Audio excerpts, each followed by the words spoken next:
अस्सलाम वालेकुम। आज हम बात करते हैं जी ऑटिज़म की। ऑटिज़म एक नफ्सियाती मरज़ है, बच्चों में पैदाइशी तौर पर होता है और बाज़ औक़ात डायग्नोसिस अमूमी तौर पर 1.5 से 2 साल के बच्चे में मुमकिन हो पाती होती है। ऐसे बच्चे बड़े अग्रेसिव होते हैं। इसकी प्रॉब्लम की 2 मेन वजूहात होती हैं। एक उसकी वजह कम्युनिकेशन होती है और दूसरा उसका बिहेवियर या एटीट्यूड।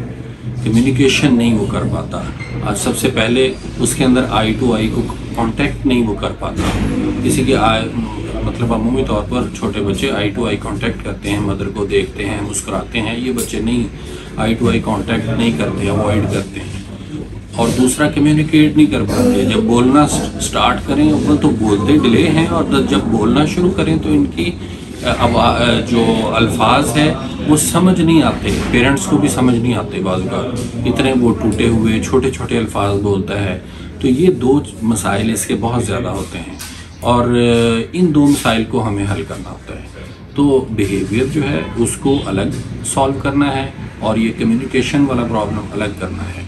अग्रेसिव होते हैं बहुत सारे बच्चे, इतने अग्रेसिव होते हैं, चिड़चिड़ापन आ जाता है, रोते हैं और बहुत ज़्यादा यानी कोई नया उनके सामने आ जाए, अजनबी आ जाए, किसी फैमिली का ही कोई उसका कज़न ही आ जाए, उसे धक्का देते हैं, उसे गिराते हैं या उसको मारते हैं, तो वो बाकी पेरेंट्स है, इसे ऑटिज़म कहते हैं।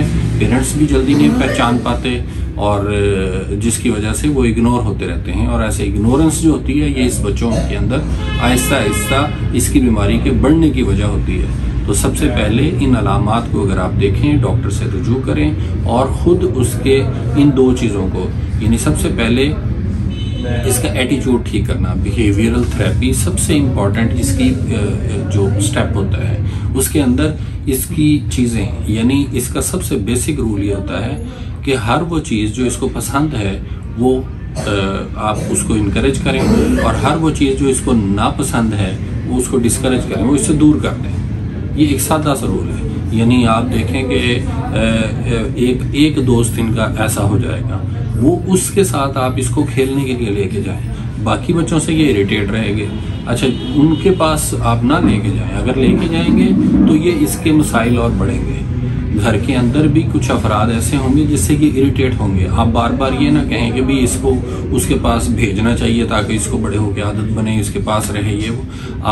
आपको पता है अब इस बच्चे में प्रॉब्लम है, आप उसके पास ना भेजें। इरिटेटिंग होते हैं, कुछ चीज़ें इनको नापसंद होती हैं। मसलन एक ख़ास म्यूज़िक इनको बिल्कुल नापसंद है, वो जब भी लगेगा ये इरिटेट हो जाएंगे, आप उसे बंद कर दें। कुछ म्यूज़िक या कुछ नातें या कुछ ऐसी चीज़ें जो इनको पसंद होगी, कुछ कार्टून हैं वो इनसे बिल्कुल इरिटेट होते हैं, कुछ कार्टून इनको पसंद होते हैं, जो इनके पसंद की चीज़ें हैं वो इनको इनकरेज करें।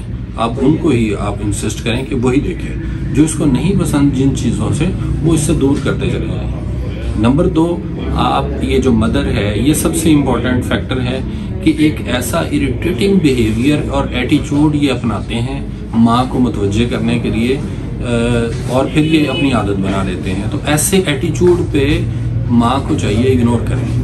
यानी एक बच्चा चीख चिल्ला के और चीज़ें तोड़ के वो कहता है जी माँ मेरी तरफ मुतवज्जे हो जाए, तो उसको इग्नोर कर दें। आप उस वक्त उसकी तरफ मुतवज्जे ना, उसको सॉफ्ट जो एटीट्यूड है वो उसको सिखाने की कोशिश करें कि जब आप सॉफ्ट बोलोगे, आराम से बुलाओगे, रिस्पेक्टफुली आप बुलाओगे तो फिर मैं आ जाया करूँगी। और ये थोड़े थोड़े अल्फाज, थोड़ी थोड़ी चीज़ें इनको सिखाते रहें। आहिस्ता आहिस्ता वो सीखते रहते हैं और इनके अंदर लर्निंग एबिलिटी होती है। बाज़ लोग समझते हैं शायद ये समझ नहीं पाते, ये इनमें लर्निंग होती नहीं है, ऐसा नहीं है। ये बड़ा अच्छा सीखते हैं, लेकिन सीखते प्यार से हैं और आहिस्ता आहिस्ता सीखते हैं, बहुत तेज़ी से नहीं सीखते।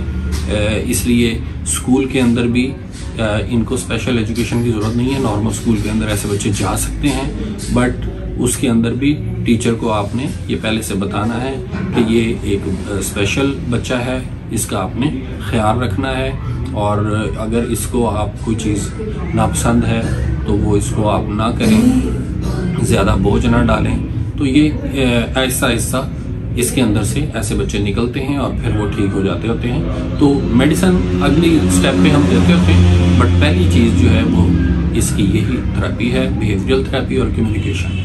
तो ये 2 चीज़ों का आप सबसे इम्पोर्टेंट इसका ख्याल रखिएगा। बहुत शुक्रिया।